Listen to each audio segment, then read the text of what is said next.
Hello everyone, welcome back. Here we are from round 2. We're going to get right into primitive data types and also a little bit of concatenation. So, as we saw in the previous video, you're able to print out just words, and that's all very nice and everything, but it kind of limits you because let's say, for example, you want to print out, Huzzah World like 5 times. And then, you know what, you decide to change your mind. You're like, saying huzzah is kind of weird. I'd rather just say hello world. So the problem is that now what you're going to have to do is you're going to have to go into each one of those print line statements and manually change the word huzzah to hello. But if you store, let's say, that data as a primitive type, then all you will have to do is just change that primitive data type, and then automatically all of the primitive data types that you are printing will automatically change to the new value. So there are 8 primitive data types in Java. We're just going to focus on 5 of them. I'm just going to show you what they are. I'll leave a link in the description below to a nice website that I've enjoyed. That just gives a rundown of what the 8 ones are, the 8 primitive data types. But the first one that we will get into is something called a string. A string just means a word, right? So the way that we do that is what we call initialize the variable. So we type in a string, and then we can name our string virtually whatever we want.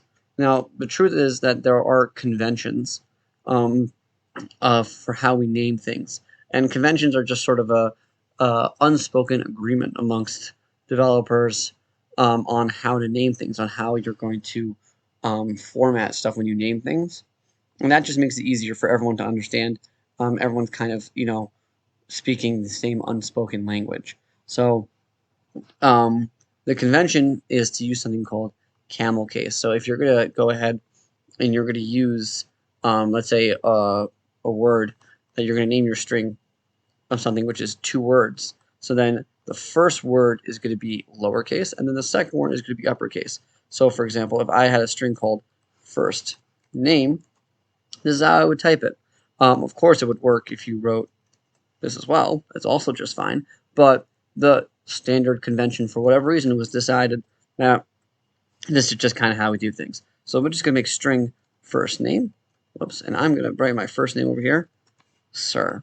Yeah, that's right. This whole night thing has really become a full-time job for me. So, Sir. Yeah, there I am. That's my first name, Sir. And if I want to write another string, I would just type the same thing, string, let's say last name. And then I'll put in Codelot. Oops. And right there you have your string. Now it's important to remember that when you are initializing your strings, that the value of the string, whatever your string is going to be, has to be inside of these quotation marks. Otherwise, you will get an error if you just write this. Java's got no idea what you're doing, right? You could run it, and you're going to get an error over here. Cannot find symbol, because the reason why it's saying cannot find symbol, and we'll get into understanding different errors in a later video. That is something that I want to give some attention to, what the error is trying to tell you. But this is just trying to tell you that it's looking for a string and it can't find it because this is not a string. Java does not recognize what in the world this is. So, so this is going to give you an error. Now, so we're just going to go back to this. So that is how, let's say, strings work. Now let's go into the next type of primitive data type. It's called integers. And the way that we write it out in the primitive data type form is just, is int, short for integer. Let's name it whatever we want. So let's say we will call this number. So creative. And then for numbers, for integers, you don't actually have to put quotation marks. Quotation marks are just for strings. But for a number, for an integer, all that you have to do is type in whatever you want, 45. Why not? So there you go, and that's your number. And you can even do negatives if you so wish. If that's your thing, right? So it stores both of that, both any type of integer except for decimals.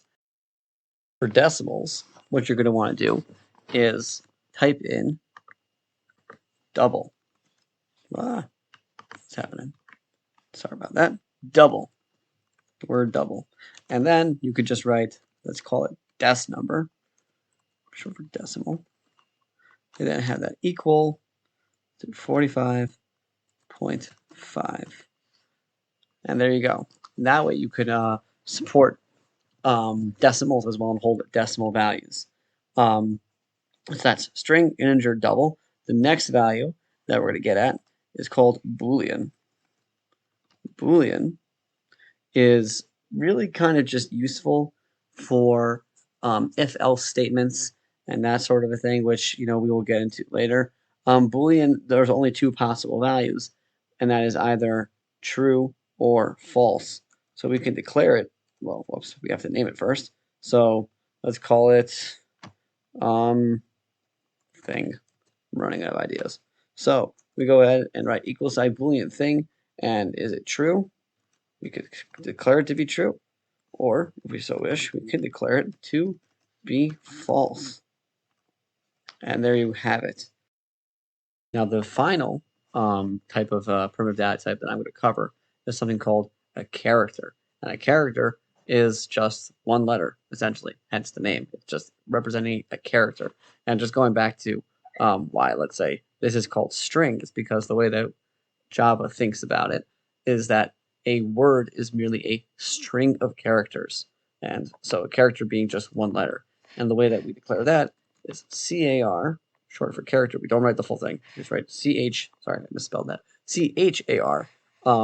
And then you can name it whatever you want. So I'll just call it letter.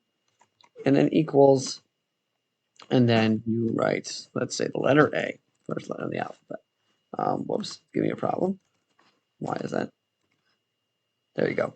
Yeah, made a mistake. So when it comes to characters, what you want to do is instead of the double quotation, you just want to do the single quotation. So I know I said before that we're going to talk about concatenation, but this video is running a little bit long. I don't want to overwhelm you guys. So we're just going to cut it here, and we're going to pick up right from where we left off in the next video. We're going to talk about concatenation. So thanks for sticking. Sorry to leave you with a cliffhanger, but I just want to leave you in suspense. And like always, please, like, subscribe, and if you're feeling very adventurous, leave a comment below. Thanks. See you next video.